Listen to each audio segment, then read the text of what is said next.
Voice of Jesus saves అనే ఈ TV కార్యక్రమాన్ని వీక్షిస్తున్న ప్రేక్షకులందరికీ మా వందనాలండి. ప్రార్థన చేసుకుందాం. తండ్రి, మీకే వందనాలు, స్తుతులు, స్తోత్రాలు చెల్లించుకుంటున్నాం నాయన. ఇదిగో ఈ సమయం మందు నైనా దైవ సేవకులు నిలబడి ప్రభా నీ వాక్య వర్తమానాన్ని అందిస్తూ ఉండగా తండ్రి, నేను ఎంతమంది అయితే ఈ టీవీ కార్యక్రమాన్ని వీక్షిస్తూ ఉన్నారో నైనా వారందరినీ మీరు దర్శించండి. వినగలిగిన చెవులు, గ్రహించుకునే హృదయాన్ని ప్రతి ఒక్కరికి మీరు దయచేయండి ప్రభా. అలాగే సేవకుల్ని కూడా నీ ఆత్మతో నింపండి నాయనా.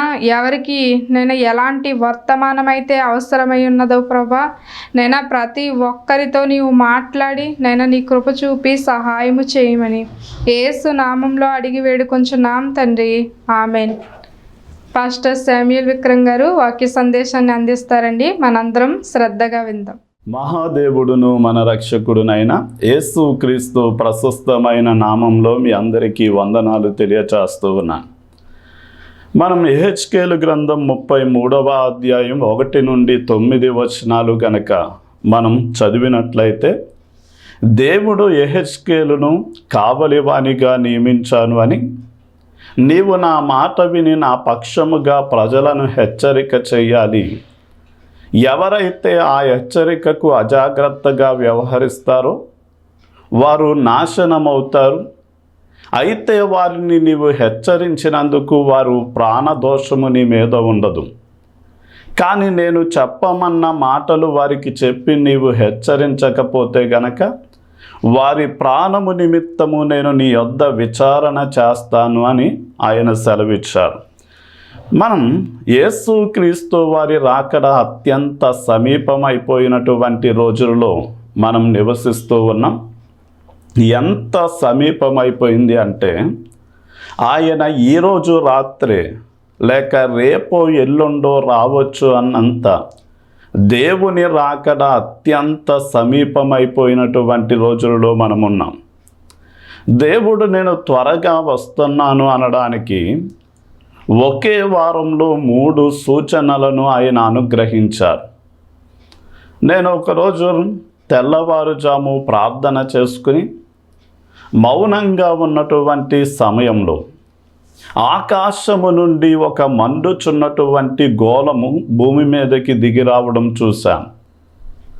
ఏంటి ఇలాగ జరుగుతుంది అని నేను చూస్తూ ఉండగానే దేవుని ఆత్మ సెలవిస్తూ ఉంది, దేవుని రాజ్యం భూమి మీదకి దిగి వస్తుంది అని. అదే విషయాన్ని నేను ఇంకా ఎవరితో చెప్పలేదు, పనుల్లో పడ్డాను. అదే సమయమందు నేను వివాహం చేసుకున్నటువంటి నా భార్య 2 రోజుల తర్వాత నేను ఒక కల చూశాను. దేవుడు దిగి వచ్చి ఎవని క్రియలకు తగిన ప్రతిఫలం వానికి ఇవ్వడం నేను చూశాను అని వారు చెప్పారు. అదే వారంలో మరొక సెల్ ఫోన్ రిపేర్ చేసేటటువంటి బెన్నీ అనే యవనస్తుడు ఒక వీధిలో సువార్త కూడికను ఏర్పాటు చేసి ఎందు నిమిత్తము ఆ కూడికను ఏర్పాటు చేశాడో సాక్ష్యం చెప్తూ, నేను దర్శనంలో ఆకాశము నుండి అగ్నిగంధకాలు దిగిరావడం నేను చూశాను. ఒక అగ్నిగంధకం నా మీద నా భార్య మీద పడడానికి వస్తూ ఉంటే దానిని తప్పించుకోవాలి అని మేము పరుగులు తీస్తూ ఉన్న సమయంలో అది మా మీద కంట వస్తుంది. ఇక తప్పించుకునే అవకాశం లేక సడన్గా మోకరించేసరికి అది త్రూటిలో మమ్మల్ని తప్పి ప్రక్కన పడిపోయింది. కనుక దేవుని ఉగ్రత కుమ్మరించబడే దినం సమీపించింది. కనుక మేము ఎలా అయితే తప్పించబడ్డామో అలాగే మరి కొంచెం మందిని తప్పించాలి అనేటటువంటి ఉద్దేశంతో ఈ సువార్త కూడికను ఏర్పాటు చేశాము అని సాక్ష్యం ఇచ్చారు. అంటే ఒకే వారంలో దేవుడు 3 సార్లు నేను త్వరగా వచ్చేస్తున్నాను అని ఆయన సూచనలను ఇచ్చినట్లుగా మనం చూడవచ్చు. అయితే యేసు క్రీస్తు వారు రాకడ సమీపమైపోయింది అంటే మనం ఎలా జీవించాలి అంటే, యెహెజ్కేలు గ్రంథం 33వ అధ్యాయం 7వ వచనం ప్రకారం మనము కావలి వారిగా మనము జీవించాలి.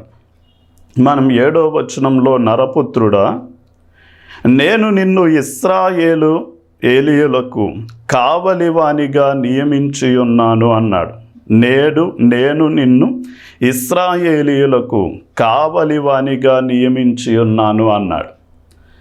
ఈ రోజున అత్యంత ధనవంతులైనటువంటి వారి ఇంటిని, ఆఫీసును, లేక వారికి కలిగి ఉన్నది యావత్తు కూడా ఎవరు దొంగిలించకుండా, నష్టపరచకుండా వారి ఇంటికి వాచ్మెన్లను నియమించుకుంటారు. అలాగే దేవుడు ఇశ్రాయేలు ప్రజలందరికీ కూడా కావలివానిగా యెహెజ్కేలును నియమించినట్లుగా దేవుడు సెలవిస్తూ ఉన్నాడు. ఈ రోజున మనం ఎఫెసీ పత్రిక 4వ అధ్యాయం 13వ వచనాన్ని మనం చూస్తే, పరిశుద్ధులు సంపూర్ణులగునట్లు క్రీస్తు శరీరము క్షేమాభివృద్ధి చెందునట్లు దేవుడు కొందరిని అపోస్తలులుగాను, ప్రవక్తలుగాను, సువార్తికులుగాను, బోధకులుగాను, కాపరులుగాను నియమించాడు అని సెలవిస్తున్నారు. అంటే పరిశుద్ధులు అంటే ఎవరు అని మనం ఆలోచన చేస్తే, యేసు క్రీస్తు వారి రక్తములో ఎవరైతే కడగబడ్డారో, ఆయనను విశ్వసించి వారి పాపాలను ఒప్పుకొని వదిలిపెట్టి యేసుక్రీస్తు వారు సెలవిచ్చినటువంటి ఆజ్ఞల ప్రకారం ఎవరైతే జీవిస్తారో వారందరూ కూడా పరిశుద్ధులుగా పిలువబడ్డారు. అందుకనే పౌలు తన పత్రికలు రాసేటప్పుడు రోమాలో ఉన్న పరిశుద్ధులకు అని కొన్ని పత్రికలలో పరిశుద్ధులకు నేను వ్రాయునదేమనగాని ఆయన సంబోధించారు. ఇక పరిశుద్ధులు పరిపూర్ణులు అవ్వడం అంటే అర్థం ఏంటి అంటే, యేసు క్రీస్తు వారి స్వారూప్యంలోనికి మార్చబడడం. అంటే పరలోకపు తండ్రి పరిపూర్ణుడు గనక మీరు కూడా పరిపూర్ణులై ఉండండి అని వాక్యం సెలవిస్తుంది. అంటే యేసయ్య రక్తములో కడగబడి పరిశుద్ధులుగా తీర్చబడిన ప్రతి విశ్వాసి కూడా యేసు క్రీస్తు వారి రూపంలోనికి మార్చబడాలి. అలా మార్చబడి సంఘము క్రీస్తు శరీరము క్షేమాభివృద్ధి చెందునట్లు అంటాడు. అంటే సంఘము నా శరీరము అని యేసయ్య సెలవిచ్చాడు.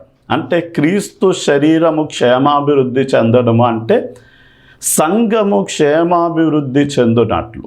అంటే పరిశుద్ధులు యేసయ్య పోలికలోనికి మార్చబడి అలాగే సంఘము విస్తరించాలి అని మనకి 5 విధాలైనటువంటి పరిచర్యలను, నాయకత్వపు పరిచర్యలను అప్పగించాడు.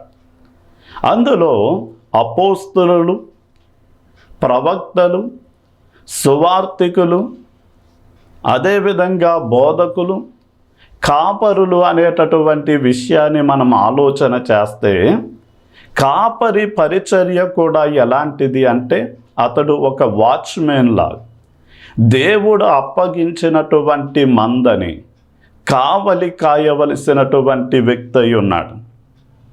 అంటే గొర్రెలు బలహీనంగా ఉన్న వాటిని బలపరచడానికి, గాయపడినటువంటి వాటి గాయములను కట్టడానికి, అలాగే ఏవైతే గొర్రె పిల్లలుగా పుట్టిన పిల్లలుగా ఉన్నాయో వాటిని కావిడిలో వేసి మోయడానికి, ఇలాగ కొన్ని విధాలైనటువంటి సేవలను అందించడానికి కాపరి కూడా కావలివానిగా ఏం చేయాలి అంటే దేవుడు అప్పగించినటువంటి మందను వారు కాపు కాసుకోవలసిన వారై ఉన్నారు. ఈ రోజున ప్రతి విశ్వాసి కూడా ఒక కావలి వ్యక్తిగా, అంటే ఒక కావలివానిగా ఏం చేయాలి అంటే దేవుడు ఇచ్చినటువంటి ప్రతి దానిని కూడా జాగ్రత్తగా కాచుకోవాలి అనే సత్యం మనం గ్రహించాలి. అంటే దేవుడు మనకిచ్చినటువంటి సమయాన్ని మనం సరిగా సద్వినియోగం చేసుకోవాలి. దేవుడు మనకిచ్చినటువంటి సంపాదనను ఏ దొంగలు అపహరించకుండా దాన్ని కాచుకోవాలి. అలాగే మన ఆత్మీయ జీవితం అనే పొలంలోనికి గుంట నక్కలు, పందికొక్కులు లాంటివి చేరి మన ఆత్మీయ జీవితాన్ని పాడు చేసుకోకుండా ఒక కావలివానిగా ప్రతి విశ్వాసి కూడా మార్చబడి దేవుడు వారికి ఇచ్చిన కుటుంబము పాడు చేసుకోకుండా కావలి కాసుకోవాలి. దేవుడిచ్చిన ఆత్మీయ జీవితం పాడవకుండా కావలి కాసుకోవాలి. దేవుడిచ్చిన సమయాన్ని, సొమ్మును, ఆయుష్ను కావలి కాసుకోవాలి. ఇలా అన్ని విషయాలలో మనం ఒక వాచ్మెన్ ఎలా అయితే ఒక ఇంటిని కాపాడుతూ ఉంటాడో, మనము కూడా ఆ విధంగానే దేవుడు ఇచ్చిన ప్రతి దానిని కూడా కావలి కాయాలి. అలాగే మనం కావలివానికి ఉండవలసిన ఒక గుణం ఏంటి అంటే, యజమానుడు చెప్పిన ప్రతి దానిని కూడా శ్రద్ధగా వినాలి. మనం యెహెజ్కేలు గ్రంథం 33వ అధ్యాయం 7వ వచనం చదివితే, నరపుత్రుడా, నేను నిన్ను ఇశ్రాయేలీలకు కావలివానిగా నియమించి ఉన్నాను కనుక నీవు నా నోటి మాటను విని అంటాడు. నీవు నా నోటి మాటను విని. మనం దేవుడు మన అందరికీ యజమానుడై ఉన్నాడు. మనము ఆయన పొలము అనే సంఘంలో సేవ చేయవలసినటువంటి పనివారిగా మనమున్నాం. అయితే దేవుడు చెప్పిన పని మనము చేసి దేవుని చిత్తాన్ని భూమి మీద జరిగించి దేవుణ్ణి సంతోషపరిచి మహిమపరిచే పరిచర్యను మనం చేయాలి అంటే ముందుగా ఆయన మనస్సు, ఆయన చిత్తము మనము ఎరిగి ఉండినట్లు ఆయన విషయమై ఆయన ఏం సెలవిస్తాడో మనం ఏం చేయాలి అంటే వినడము అనేది నేర్చుకోవాలి. అందుకనే హబక్కూకు గ్రంథం 2వ అధ్యాయం 1వ వచనంలో హబక్కూకు ప్రవక్త, ఇదిగో నా వాదన విషయమై దేవుడు ఏం సెలవిస్తాడో నేను వినాలి అని నా కావలి గోపురం మీదకు వెళ్ళి నేను కనిపెట్టుకుని ఉంటాను అని అన్నాడు. ఈ రోజున దేవుడు తన వర్తమానాన్ని అన్యజనులైన వారికి ఎలా తెలియచేయాలి అనుకుంటున్నాడు అంటే, ఎవరైతే యేసుక్రీస్తు వారికి సేవకులుగా ఉన్నారో వారి ద్వారా ఎంతమంది అయితే ఆయనను అనుసరిస్తూ ఉన్నారో అలాంటి ప్రతి క్రైస్తవుడు కూడా దేవుని వర్తమానాన్ని అన్యజనుల దగ్గరకు చేరవేయాలి అంటే ప్రతి క్రైస్తవుడు కూడా దేవుని మనస్సు, దేవుని చిత్తము తెలుసుకున్నట్లు వారు దేవుని మాట వినడం నేర్చుకోవాలి. మనకి ఉదాహరణకి యెహెజ్కేలు గ్రంథం 12వ అధ్యాయం 1 నుండి 11 వచనాల్లో దేవుడు తన ప్రవక్తకి ఒక విషయం చెప్పాడు. అందరూ చూస్తూ ఉండగానే నీవు నీ ఇంటిలోని సామాను మూటాముడులను సదురుకొని నీ ఇంటి ప్రాకారపు గోడకు కన్నం చేసి నీవు అందులో నుండి నీ మూటాముడులు భుజం మీద ఎట్టుకుని వెళ్ళు అన్నాడు. వెంటనే ఇది చూసిన ప్రజలకు అర్థం కాలేదు. ఏంటి ప్రవక్త ఇలాగ పట్టపగలు మూటాముడులు సామానాలు సదురుకొని తన ఇంటి గోడకు కన్నం చేసుకుని దాని గుండా ఈ విధంగా ఎందుకు వెళ్తున్నాడు అని అడిగినప్పుడు ఆ ప్రవక్త అంటాడు, ఇదిగో మీరు చేసినటువంటి నేరమును బట్టి దేవుడు ఈ విధంగానే మిమ్మలను బానిసత్వంలోనికి తీసుకెళ్ళిపోతాడు అని ముందుగా దేవుని మాట విని ఆ మాటను ప్రజలకు అందించాడు. అదే సమయమందు వారు చెరలోనికి వెళ్ళి రేపో మాపో విడుదలవుతాం, మేము మా సొంత దేశానికి వెళ్ళి మరలా దేవాలయము కట్టుకొని మేము నివాసాలను కట్టుకొని సొంత పొలములను నాటించి మేము అందులో జీవిస్తాము అని ఆశతో ఎదురు చూస్తూ ఉండగా, అలాగా ఆలోచిస్తూ ఉండగానే రోజులు, నెలలు, సంవత్సరాలు జరిగిపోతూ ఉన్నాయి. అయినా వారు విడుదల పొందకపోయేసరికి వారంతా కూడా నిరుత్సాహపడిపోయారు. ఇక మేము విడుదల పొందడం, మా స్వదేశానికి వెళ్ళడం, దేవాలయంలో దేవుణ్ణి ఆరాధించడం, సొంత నివాసాలలో జీవించడం, సొంత పొలములలోని ఫలములు భుజించడం ఇక అసాధ్యమని వారు నిరుత్సాహపడినప్పుడు దేవుడు తన ప్రవక్త అయిన యెహెజ్కేలు గ్రంథం 37వ అధ్యాయంలో ఆయన్ని ఒక ఎముకల లోయలోనికి తీసుకెళ్ళాడు. ఆ ఎముకలు ఒకదానికి ఒకటి అతకబడినట్లు, దాని మీద అవయవాలు, నరములు, మాంసము, చర్మము పొదగబడినట్లుగా చేసి భూమి యొక్క నలుదిశల నుండి జీవాత్మ వచ్చి వాటిని ఆవరించినట్లుగా చేసినప్పుడు ఎండిన ఎముకలు లెక్కింప సఖ్యము కానీ మహాసైన్యముగా మారినప్పుడు దేవుడు చెప్తున్నాడు, ప్రవక్త, ఇదిగో ఆశలు ఎండిపోయిన ఇశ్రాయేలు జనాంగాన్ని నేను మరలా ఈ విధంగానే స్వదేశానికి తీసుకొచ్చి నేను వారి ఆశలను చిగురించేలా, వారు జీవించేలా నేను చేస్తాను, ఈ వర్తమానం తెలియచేయి అన్నాడు. కనుక దేవుడు ఇచ్చిన వర్తమానాన్ని ప్రజలకు చేరవేయాలి అంటే ముందుగా దేవుడు ఏం చెప్తూ ఉన్నాడో దానిని శ్రద్ధగా వినడం అన్నది ప్రతి విశ్వాసి కూడా చేయవలసిన పని. ఇక మూడవదిగా దేవుడిచ్చిన వర్తమానమును బట్టి మనం ఏం చేయాలి అంటే ప్రజలను హెచ్చరిక చేయాలి అని వాక్యం సెలవిస్తుంది. మనం యెహెజ్కేలు గ్రంథం 33వ అధ్యాయం 7వ వచనంలో, కనుక నీవు నా నోటి మాటను విని నాకు ప్రతిగా వారిని హెచ్చరిక చేయవలెను అన్నాడు. నాకు ప్రతిగా వారిని హెచ్చరిక చేయవలెను. ఈ రోజున ప్రజలు దుష్టత్వంలో బ్రతుకుతూ ఉండగా మనం వారికి మంచి జరుగుతుంది అని చెప్పడం అది అబద్ధ బోధకుని యొక్క లక్షణం. అంటే ఒక వ్యక్తి దొంగతనం చేసి వస్తే ఆ వ్యక్తిని చేతులుంచి ఆశీర్వదిస్తే ఆ దొంగ రానున్న దినములలో గజ దొంగగా మారిపోతాడు. అలాగే ఒక త్రాగుబోతు వస్తే అతనిని చేతులుంచి దేవుడు నిన్ను ఆశీర్వదిస్తాడు అని చెప్తే అతడు రానున్న దినములలో మహా త్రాగుబోతుగా మార్పు చెందుతాడు. కనుక దేవుని వర్తమానం ఎవరికి ఏ విధంగా తెలియచేయమని దేవుడు సెలవిస్తున్నాడు. ఆయనకు విధేయులైన వారిని చూసి ఆశీర్వాదాలు దిగి వస్తాయని దేవుడు చెప్పమంటే ఆ హెచ్చరికనే వారికి ఆశీర్వాదాన్నే తెలియచేయాలి.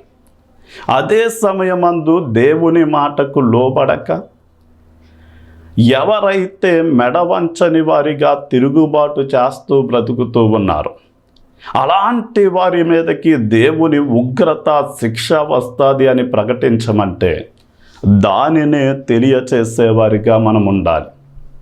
ఉదాహరణకి కావలివానిగా దేవుడు యెహెజ్కేలును ఉంచినప్పుడు కావలివాని పని ఏంటి అంటే ఇశ్రాయేలు దేశము కొండల మధ్య ఉన్నటువంటి దేశం. ఈ యొక్క కొండల మీద ఈ కావలి కాసేవారికి ఏం చేసేవారంటే ఒక గోపురాన్ని కట్టి ఆ ఎత్తైన గోపురం మీద కావలివాన్ని ఉంచేవారు. వాడు పగలు రాత్రి కూడా దేశం మీదకి ఏ శత్రువులు రాకుండా వారు చాలా జాగ్రత్తగా కావలి కాసేవారు. ఒకవేళ ఎవరైనా శత్రువులు పగటి వేళ కానీ రాత్రి వేళ కానీ ఆ పట్టణం మీదకి వస్తూ ఉంటే వారు వెంటనే ఒక బోర తీసుకుని ఒక వ్యక్తి ఊదితే అలాగే ఆ దేశం చుట్టూ ఉన్నటువంటి కొండల మీద ఉన్న మిగతా వారు కూడా బోరలను ఊది ఆ దేశం అంతటినీ కూడా అప్రమత్తము చేసేవారు. అలాగే మనం ఫ్యాక్టరీల్లో ఏదైనా ప్రమాదము జరిగినప్పుడు ఒక సైరన్ను మోగించినట్లుగానే మనము కూడా కావలివానిగా దేవుడు ఇదిగో నా రాకడ అత్యంత సమీపమైపోయింది, దుర్మార్గుడు దుర్మార్గములోనే జీవిస్తే నశించిపోతాడు అని హెచ్చరించమన్నప్పుడు మనం ఏం చెయ్యాలి అంటే దేవుని పక్షముగా దేవుని మాటను వారికి హెచ్చరికగా తెలియచేయాలి. ఉదాహరణకి చాలామంది వ్యసనాలకు బానిసలైనప్పుడు వారు వైద్యుల దగ్గరకు తీసుకెళ్ళినప్పుడు వారు టెస్టులు నిర్వహించి, ఇదిగో నీవు పొగ త్రాగి నీ యొక్క గొంతుక పొగ్గొట్టంలాగా నల్లగా మారిపోయింది, అలాగే త్రాగి నీ యొక్క ఊపిరితిత్తులు పాడైపోయి, నీ యొక్క అవయవాలు పాడైపోని అని తెలిసినప్పుడు వైద్యుడు వెంటనే హెచ్చరిక చేస్తాడు. నీవు ఈ విధంగానే తాగితే పూర్తిగా నీ అవయవాలు అన్నీ కూడా చెడిపోయి నీవు చనిపోతావు అని హెచ్చరిస్తాడు. అలాగే మనం కూడా దేవుడు ఏ హెచ్చరిక మాటలైతే ప్రజలకు అందించమంటున్నాడు, ఎలాంటి సిగ్గు కానీ మొహమాటానికి కానీ మనం వెళ్ళకుండా దేవుడు చెప్పమన్న ప్రతిదీ కూడా చెప్పాలి. యెహెజ్కేలు అంటాడు, యెహెజ్కేలు గ్రంథం 2వ అధ్యాయం 7-8 వచనాల్లో, ప్రభువా నేను చెప్పినా కానీ వారు నా మాట వినరు అంటాడు. వారు విన్నా వినకపోయినా నేను నిన్ను కావలివానిగా నియమించాను కనుక నీవు వెళ్ళి చెప్పాలి అన్నాడు. కనుక మనము కూడా దేవుని పక్షముగా దేవుని వర్తమానాన్ని తెలియచేసినప్పుడు ఎవరైతే అజాగ్రత్తగా ఉంటారో వారు చస్తారు లేక శిక్షకు పాత్రులవుతారు. మనం ఇది యెహెజ్కేలు గ్రంథం 33వ అధ్యాయం 4-5 వచనాల్లో మనం చూస్తాం. అంటే సామెతల గ్రంథంలో కూడా అంటాడు, తన ప్రవర్తన విషయమై ఎవరైతే అజాగ్రత్తగా ఉంటారో వారు చస్తారు అని వాక్యం సెలవిస్తుంది. మనం ప్రమాదం అంటే కొన్ని గవర్నమెంట్ వారు ఏం చేస్తారు అంటే రోడ్లు ప్రక్కన ఇది ప్రమాదకరమైన మలుపు, ఇక్కడ మీరు నెమ్మదిగా వెళ్ళండి, నిదానమే ప్రధానం, అధికమైన వేగం ప్రాణాపాయమని అనేక హెచ్చరిక బోర్డులు మనకి కనపడతాయి. అయినా కానీ కొంచెం మంది నిర్లక్ష్యముగా ఉండి మహా వేగంతో దూసుకుని వెళ్ళి వారు చాలా ప్రమాదానికి గురై ప్రాణాలను కోల్పోతారు. అలాగే దేవుని యొక్క వాక్యం కూడా, ఇదిగో ప్రభువుల వారి రాకడ వచ్చేస్తుంది, మీ బ్రతుకును మార్చుకొనండి, యేసు ప్రభువుని విశ్వసించండి అని ప్రకటించబడుతూ ఉండగా ఎవరైతే అజాగ్రత్తగా వ్యవహరిస్తారో వారు ఖచ్చితంగా శిక్షకు గురవుతారు అన్న విషయం తెలుసుకోవాలి. అదే సమయమందు ఎవరైతే జాగ్రత్త పడతారో వారు దేశం మీదకి వస్తున్న ఖడ్గము నుండి వారు రక్షింపబడతారు అన్న సత్యం మనము తెలుసుకోవాలి.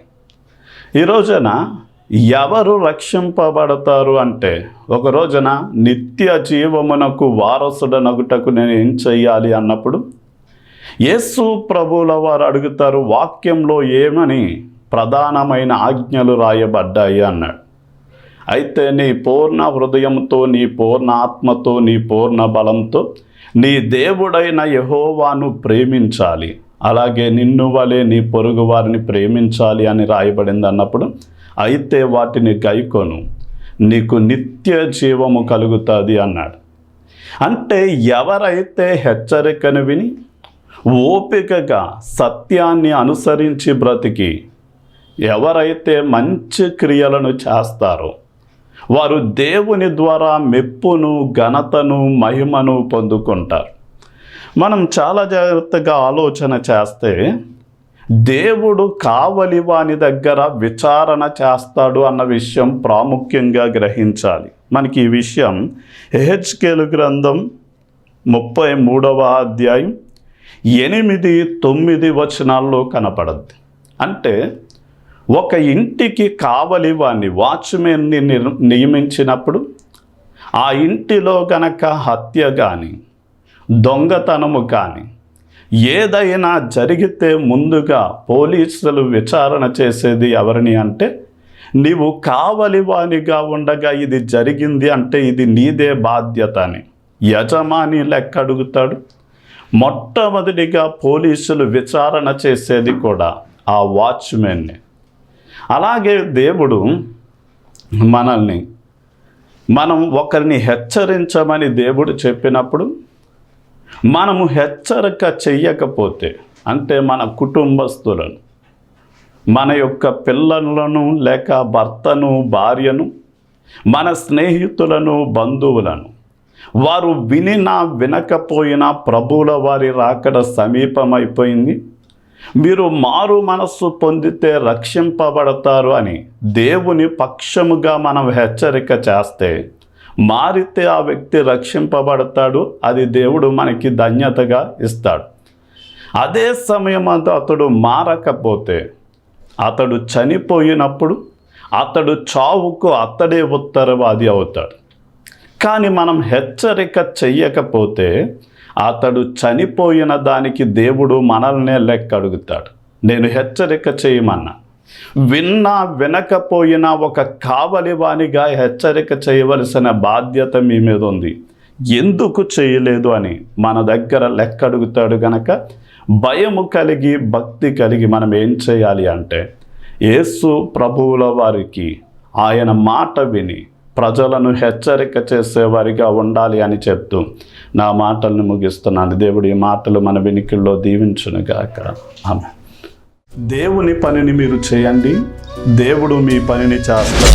దేవుని మందిరాన్ని మీరు కట్టండి, దేవుడు మీ ఇంటిని కడతాడు. దేవుని సేవలో ఉన్న అవసరాలను మీరు తీర్చండి, దేవుడు మీ అవసరాలను తీరుస్తాడు. వాయిస్ ఆఫ్ జీసస్ సేవ్స్ అనే ఈ భారభరితమైన టీవీ పరిచర్య యేసు క్రీస్తు వారి రాకడ వరకు కొనసాగునట్లు మీ వంతుగా స్పాన్సర్ చేయవలసిందిగా కోరుతూ ఉన్నాను. నెలకి 2,000 రూపాయలు, 3 నెలలకి 6,000 రూపాయలు, 6 నెలలకి 12,000 రూపాయలు ఖర్చు అవుతుంది. దేవుడు మిమ్మల్ని ప్రేరేపిస్తే మీరు మా పరిచర్యకు సపోర్ట్ చేయవలసిందిగా కోరుతూ ఉన్నాం. అత్తిలలో ప్రేయర్ రూమ్ నిర్మాణం చేయాలని ఆశిస్తూ ఉన్నాం. దీనికి దాదాపుగా 50,000 రూపాయలు ఖర్చు అవుతుంది. కనుక దేవుడు మిమ్మల్ని ప్రేరేపిస్తే గనక ఈ ప్రేయర్ రూమ్ నిర్మాణం కోసం మీరు సహకరిస్తే మీ కుటుంబం, మీరు చేసే ఉద్యోగం, వ్యాపారం అన్ని ప్రయత్నాల్లో మీకు జయం కలగాలని ప్రార్థిస్తాం. రైలింగ్లో ప్రస్తుతం ఉన్న చిన్న మందిరం వచ్చిన విశ్వాసులకు సరిపోవటం లేదు. ఒక పెద్ద స్థలాన్ని తీసుకోవాలని ఆశపడుతూ ఉన్నాం. అయితే గజం 5,000 రూపాయల రేట్లో ఉంది. మీ వంతుగా దేవుడు మిమ్మల్ని ప్రేరేపిస్తే కొన్ని గజాల స్థలానికి మీరు స్పాన్సర్ చేయవలసిందిగా కోరుతూ ఉన్నాం.